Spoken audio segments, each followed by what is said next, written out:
बड़ी समस्या है और कई बार ज्योतिष के साथ दो तरह का बर्ताव समाज में चलता है। हमारे प्राचीन विद्याओं में ज्योतिषी एक ऐसी विद्या है जो तीनों का स्वरूप धारण करती है। वो आदि भौतिक भी है, वो आदि दैविक भी है और वो आध्यात्मिक भी है।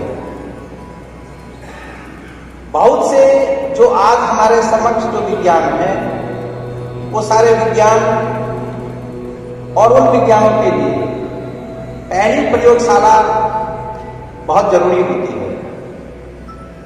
हमारे यहाँ ज्योतिष विज्ञान के लिए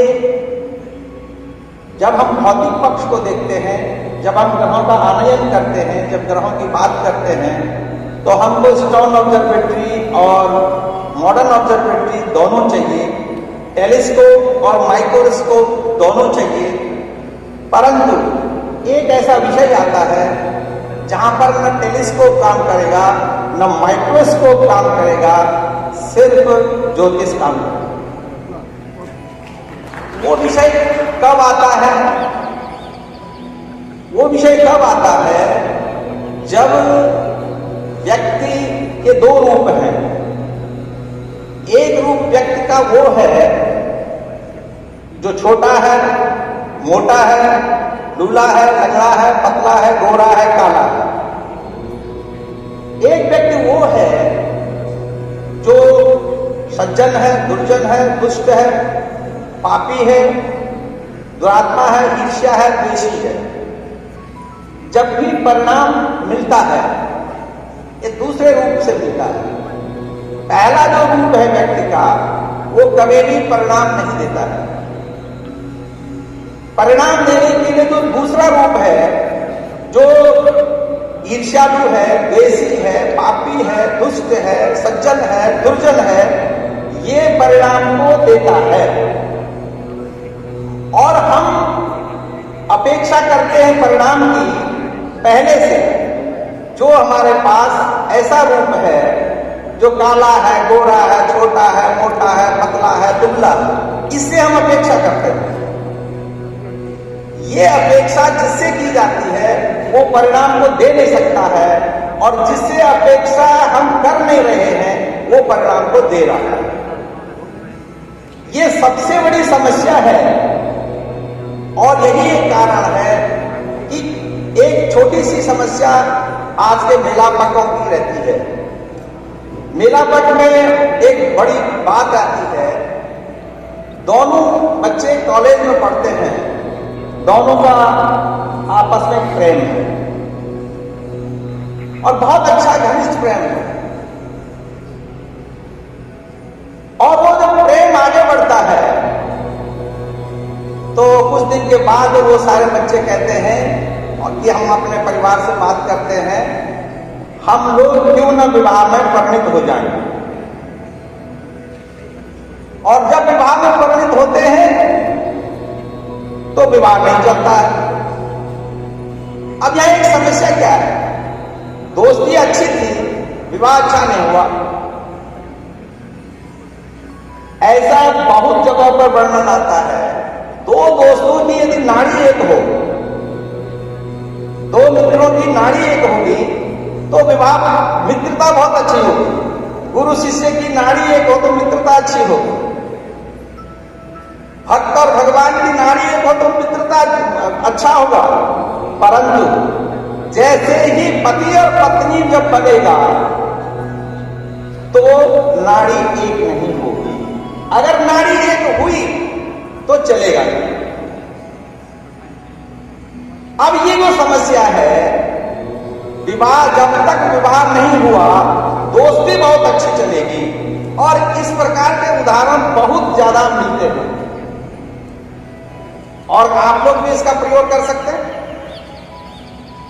मैंने इसका बहुत प्रयोग किया और मैं कई बार परम पूज्य गुरुजी से भी इस बात को उपस्थापित करता हूं कि ऐसी स्थितियां दिखती हैं कई बार। तो अब यहां मेरा इसको बताने का एक और दूसरा कारण है। मैं ये देखना चाहता हूं यहां पर भौतिक पक्ष कुछ नहीं है। अब माता पिता की समस्या सबसे बड़ी है कि बच्चे का विवाह हुआ है, होना चाहिए। प्रेम, कोई भी माता पिता प्रेम को कभी खराब नहीं बोलेगा, परंतु माता पिता की समस्या क्या है? माता पिता की समस्या है ये प्रेम चलेगा कि नहीं। ये प्रेम कभी कोई समस्या ग्रस्त तो नहीं होगा।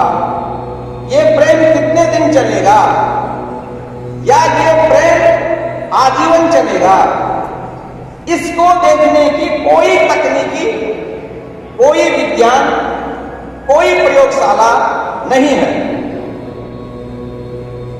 और जिस चीज की प्रयोगशाला है, ये जो दिखाने वाला इस प्रकार के मेलापन को सेट करने के लिए जो प्रयोगशाला है वो ज्योतिष है, परंतु ज्योतिष के प्रयोगशाला को देखने के लिए कोई दूसरा जो कहता है कि इनके विवाह होने में बाधा क्या है, इस समाज की समस्या को सुलझाने के लिए ज्योतिष के सिवा दूसरा किसी भी विज्ञान के पास इसका जवाब नहीं है। चाहे वो चिकित्सा विज्ञान हो, चाहे वो जीव विज्ञान हो, किसी भी विज्ञान के पास नहीं है।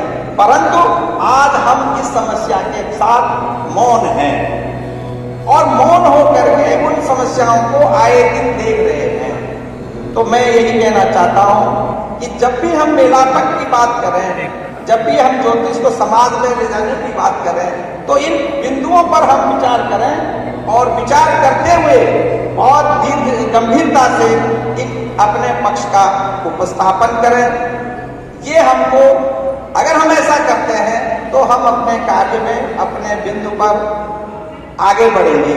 और मैं किसी भी शास्त्र का समाधान समाज के लिए जरूर मिलना चाहिए। अगर शास्त्र का समाधान समाज के लिए सही नहीं मिलता है तो धीरे धीरे शास्त्र समाज बाह्य हो जाता है और ऐसे शास्त्र को फिर धीरे धीरे लोग पूछना, देखना बंद कर देते हैं। तो इसलिए समाज के सामने बहुत अच्छे ढंग से इसका उपस्थापन होना चाहिए। मैं इतना कह करके अपनी वाणी को विराम देता हूँ और सभी आयोजक मंडल का और आप सबका बहुत बहुत धन्यवाद देना चाहता हूं, आपका आभार व्यक्त करता हूं। आपने इस कार्य के लिए मुझे बुलाया। मैं आप सभी आयोजकों का और विशेष रूप से ज्योतिष विभाग का और ज्योतिष विभाग के आचार्यों का, professor Vinay Kumar Pandey ji, professor Shatrughan Tripathi ji, professor Mishra ji, professor Pandey ji, अन्य सभी और विशेष करके जो हमारे संकाय के संकायाध्यक्ष हैं, उनका विशेष आभार व्यक्त करना चाहता हूं कि उन्होंने इस कार्य के लिए मुझे बुलाया। और मैं प्रोफेसर शुक्ल जी का भी बहुत बहुत आभार व्यक्त करता हूं।